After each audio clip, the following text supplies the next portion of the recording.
अस्सलामुअलैकुम में रहा टीवी में भली कार मां मुबशर सोलंगी सबका पहिरीं एक नज़र हेडलाइन ते।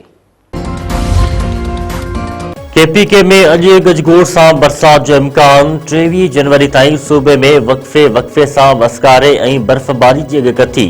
पहाड़ी इलाइक़नि में लैंडस्लाइडिंग ऐं बर्फ़ानी छिपूं किरण जो ख़तरो।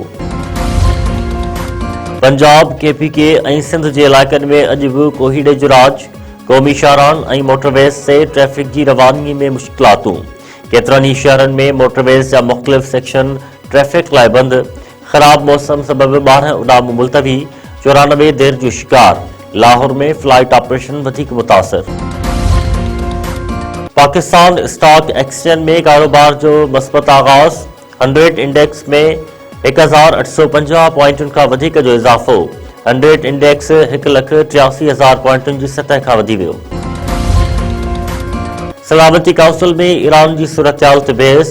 रूस ऐं चीन पारां अमरीका जी इम्कानी कार्रवाई जी मुखालफ़त।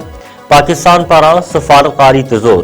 अमरीकी नुमाइंदे जो चवणु आहे त सदर ट्रंप अमल ते यकीन रखे थो। ईरान बाबति समूरा ऑप्शन खुलियल रखिया आहिनि। ईरान जे बहादुर अवाम सां गॾु आहियूं। हुकूमत कमज़ोर थी वई आहे।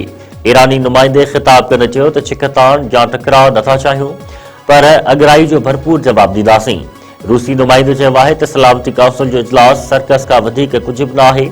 अमरीकी कार्रवाई सां ख़ितो वधीक बहरान जो शिकार थींदो। चीनी नुमाइंदे पंहिंजे ख़िताब में चयो आहे त अमरीका ईरान ख़िलाफ़ ताक़त जे इस्तेमाल जी कोशिश न करे। पाकिस्तानी नुमाइंदे आसिम इफ्तिखार ख़िताब कंदे चयो त कंहिं बि मुल्क ख़िलाफ़ अगराई गॾियल क़ौमुनि जे चार्टर जे ख़िलाफ़ आहे। ईरान मसइलो सफ़ारतकारी ऐं ॻाल्हियुनि ज़रिए हल थियणु घुरिजे।